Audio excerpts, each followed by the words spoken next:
Na začetku mandata sem povedal en stavek, ki menim, da danes sodi tudi ob pogledu tega objekta. Torej stavek, ki pomeni, da moramo varovati okolje in naravo ob hkratnem razvoju družbe, tako da zadovoljimo neko prihodnost naši in prihodnjim generacijam. Skratka, sleherni poseg v prostor je kompromis med ohranjanjem, varovanjem narave in okolja in hkrati razvojnimi potrebami družbe. Prav takšen je tudi projekt hidroelektrarn na spodnji Savi. Gre za večnamenski projekt pridobivanja obnovljivega vira energije oziroma pridobivanja električne energije iz obnovljivega vira in hkrati protipoplavna zaščita, bogatenje podtalnice, bogatenje vodnih virov ob seveda spoštovanju vseh strogih naravovarstvenih pravil. Tako si predstavljam tudi v prihodnje vse projekte in tudi projekt hidroelektrarne Mokrice mora seveda biti kompromis med razvojnimi potrebami družbe in projekti oziroma zahtevami po ohranjanju narave in okolja.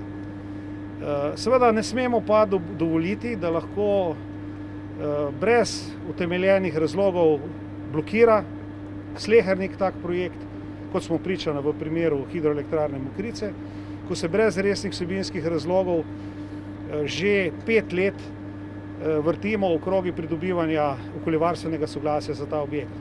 Torej, zato smo na Ministrstvu za okolje in prostor tudi pripravili en krajši paket zakonskih rešitev v interventnem zakonu številka 1 za učinkovitejšo gradnjo, s katero želimo, da se gradnja osredotoči na vsebinske rešitve tega kompromisa med razvojem in ohranjanjem narave oziroma varovanjem narave in da seveda doseže tak projekt tudi v razumnem času svoj epilog oziroma gradnjo. Torej, mi smo tudi odgovorni za pripravo dolgoročne strategije razogljičenja v Republiki Sloveniji do leta 2050. Hidroenergija in razvoj hidroenergije bo imel pomembno vlogo v tem projektu, zato si bomo seveda tudi prizadevali z nadaljevanjem gradnje te savske verige hidroelektrarn na srednji Savi in še kje v Sloveniji.